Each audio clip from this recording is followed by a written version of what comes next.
Bismillahirrahmanirrahim. Assalamualaikum warahmatullahi wabarakatuh.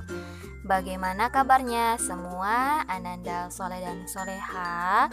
Semoga semuanya anandaku dalam keadaan sehat, berbahagia dan bersemangat untuk mengikuti pelajaran hari ini ya. Amin, amin ya rabbal alamin.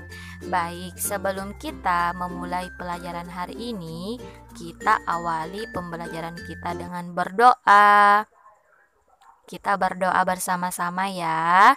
Berdoa di tempat masing-masing. A'udzu billahi minasyaitonir rajim. Bismillahirrahmanirrahim. Rabbi zidni ilman warzuqni fahman. Rabbi shrahli sadri wa yassir li amri wahlul uqdatam min lisani yafqahu qawli. Allahumma inni as'aluka ilman nafi'an wa rizqan thayyiban wa amalan mutaqabbalan. Amin. Amin, amin ya rabbal alamin. Baik Ananda soleh dan soleha, sekarang kita mulai pelajarannya. Pelajaran tematik silahkan dibuka buku tematik 3A-nya pada halaman 56. Ya, kita lanjutkan pelajaran kita yang kemarin ya. Hari ini kita akan belajar tentang pengamalan atau arti dari silah kedua. Apa bunyi silah kedua? Ada yang tahu? Ya, benar sekali. Kemanusiaan yang adil dan beradab. Ada yang tahu apa lambang dari silah kedua? Ya, jadi lambang silah kedua adalah rantai emas. Ada yang tahu apa makna dari rantai emas? Kenapa rantai emas yang menjadi lambang dari silah kedua? Ya, Bunda jelaskan ya. Jadi tadi sudah benar bahwa bunyi dari Pancasila yang kedua yaitu kemanusiaan yang adil dan beradab, dan lambangnya adalah rantai emas ya.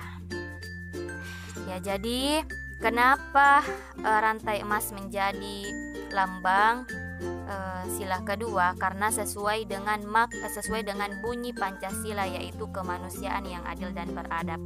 Seperti rantai yang saling berkaitan atau saling mengait satu sama lain, begitu juga dengan kita manusia harus saling membantu, saling mengait, saling menghormati satu sama lain, karena kita diciptakan oleh Allah itu berbeda-beda.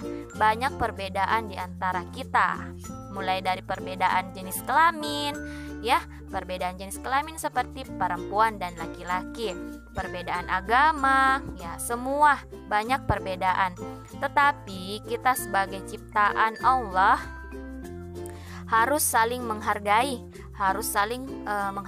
menghormati perbedaan yang ada.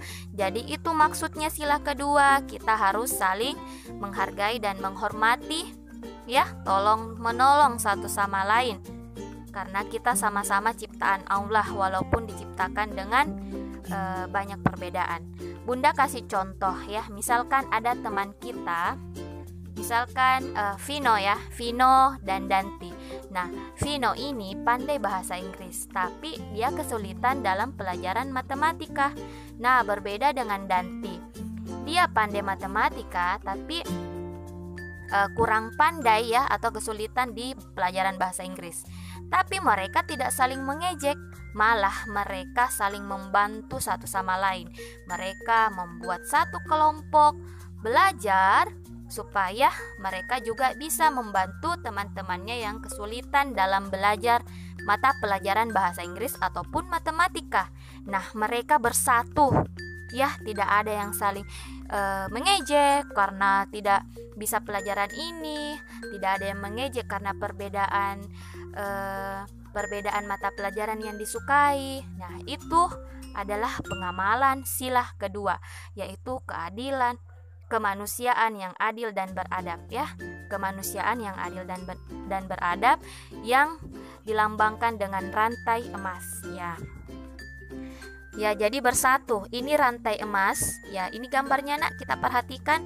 Itu gambarnya toh, rantainya satu sama lain saling berkaitan untuk bersatu, untuk membentuk satu rantai emas yang kokoh, yang kuat. Nah, begitu juga kita hidup sebagai manusia. Nah, contoh lain juga kita menghargai dan menghormati orang lain. Misalkan ada teman kita belum pandai memainkan alat musik seperti dicontoh di halaman 57 ya, kita tidak boleh menertawakan teman kita ya. Kalau kita sudah pandai memainkan alat musik tersebut dan teman kita kita bantu teman kita, jangan ditertawakan ya. Soleha. Nah, kita lanjut pembelajaran kita di halaman 65 ya. Jadi di sini ada cerita Made dan Sekar bersahabat. Nah, Made ini berasal dari Bali dan Sekar berasal dari Jawa Tengah. Made dan Sekar memiliki makanan kesukaan daerah masing-masing. Nah, Made ini suka makanan ayam betutu. Ayam betutu itu memiliki rasa pedas. Sekar suka makanan gudeg. Gudeg memiliki rasa manis ya. Jadi ada perbedaan makanan kesukaan. Ada yang suka pedas, ada yang suka manis ya. Nah, suatu hari Sekar main ke rumah Made. Made menyajikan ayam betutu pada Sekar. Sekar menolak makanan tersebut dengan sopan. Sekar beralasan perutnya gampang sakit jika makan makanan yang pedas. Made pun mengerti dan tidak marah ya. Jadi di sini ceritanya ada perbedaan makanan kesukaan ya antara Sekar dan Made. Tapi mereka tidak saling memaksakan satu sama lain. Adapun yang misalkan kita tidak suka makanan tersebut, kita bisa mengatakan dengan sopan ya, jangan sampai menyakiti perasaan orang lain, karena kita harus menghargai dan menghormati perasaan orang lain. Nah, itu cerita yang kedua. Nah, sekarang Bunda lanjut ke halaman 70 ya. Mohon diperhatikan halaman 70. Bunda akan menjelaskan apa yang dimaksud dengan hidup rukun. Ya, jadi hidup rukun itu saling menyayangi, saling menghormati dan menghargai satu sama lain, sesama manusia, hidup bermasyarakat, hidup rukun di rumah, di sekolah dan bermasyarakat. Ya, jadi kita harus saling menghargai perbedaan yang ada, baik di rumah, di sekolah maupun di masyarakat. Nah, baik Ananda, Soleh dan Soleha, hari ini cukup penjelasan dari Bunda. Untuk tugasnya Anandaku mohon dikerjakan di halaman 57. Jadi Ananda baca dulu ceritanya, kemudian dikerjakan di bagian sikapku. Jika kamu menjadi Randi, tulislah sikap yang akan kamu lakukan terhadap Dodo. Nah, itu tugas yang pertama. Kemudian tugas selanjutnya ada di halaman 66 ya. 66 tadi ada juga ceritanya tentang Made dan Sekar. Nah, di sini ada ayo menjawab. Ayo jawab. Nah, di situ ada dua, harus dijawab pertanyaannya ya. Nanda, Saleh dan Saleha. Dikerjakan di buku cetak. Kemudian yang ketiga nak, tentang hidup rukun. Ya, tadi Bunda sudah jelaskan apa itu hidup rukun. Jadi Bunda mau Ananda di sini kan sudah ada contoh manfaat hidup rukun, yaitu yang pertama saling membantu jika ada masalah. Kemudian contoh yang lain itu hidup akan lebih damai dan tentram ketika kita saling menghargai satu sama lain. Ya, dijaga perasaan orang lain itu pasti kita terhindar dari banyak perselisihan ya atau pertengkaran kalau kita saling menghargai.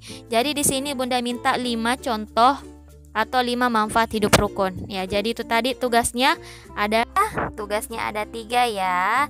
Tadi Bunda sudah jelaskan yang mana tugasnya Nanda.